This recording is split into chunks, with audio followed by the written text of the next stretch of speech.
She wept for him too, because if he ever found out, she knew his heart would break. After some time, her sobs slowed, though the ache in her chest did not fade.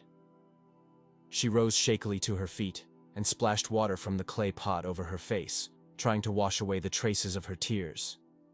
Then she hurried to her small wooden chest, pulled out a clean dress, and changed quickly. She could not let Danso see her like this. Not with her dirty, tear-stained clothes and swollen eyes. She took a deep breath, steadying herself.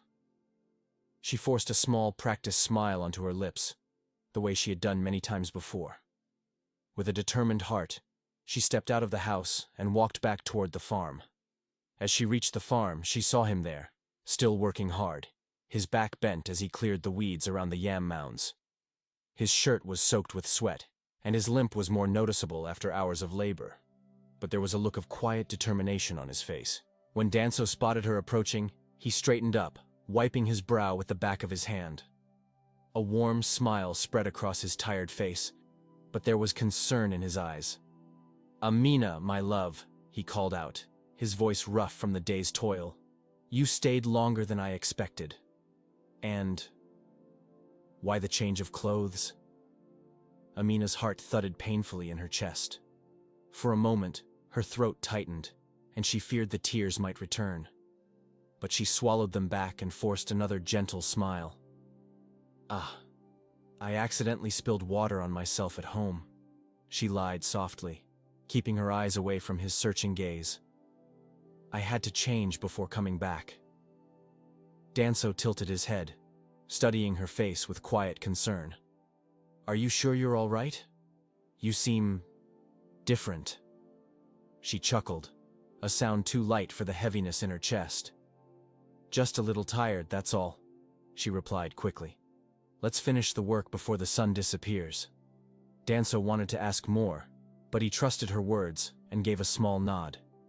He reached out and gently squeezed her hand. "Thank you, Amina, for always standing by me," he said, his voice full of gratitude. Her eyes softened as she looked at him. If only he knew the battles she fought, the insults she swallowed just to protect his heart. Later that evening, they both sat quietly outside the hut.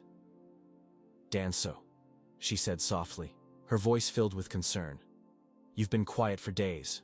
What's going on? Are you okay?" Danso looked at her. He opened his mouth as if to speak but hesitated. There was something in his eyes, something Amina had never seen before. It was a mix of sorrow and resignation, as if he had finally reached a point where he could no longer keep the truth locked inside. He sighed deeply, his gaze dropping to the ground. "Amina," he began, his voice hoarse. "There's something I need to tell you. Something I've been hiding from you for far too long." Amina's heart skipped a beat. She stepped closer to him, her concern deepening. "What is it, Danso? You can tell me anything." Danso took a deep breath and steadied himself on his crutches. For a moment he said nothing, as though the words were too heavy to bear. But then, as if he had reached the breaking point, he finally spoke. "I'm not who you think I am," he confessed, his voice barely above a whisper. "I'm not a poor farmer. I'm not crippled. I'm pretending." Amina's breath caught in her throat. She blinked, unable to process the words. What are you saying, Danso?" He closed his eyes and continued, his voice trembling now. "I'm not disabled, Amina. I'm not poor. I've been hiding who I really am because I wanted you to love me for who I am, not because of what I have. I didn't want you to see me as just another rich man trying to buy love. I wanted you to see me for the man I am in here." He pointed to his chest, his fingers trembling. Amina stood frozen, her mind racing. She couldn't make sense of what he was saying.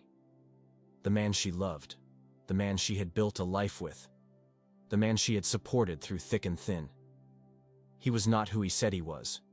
He was not the person she thought he was. "You're not poor?" she whispered.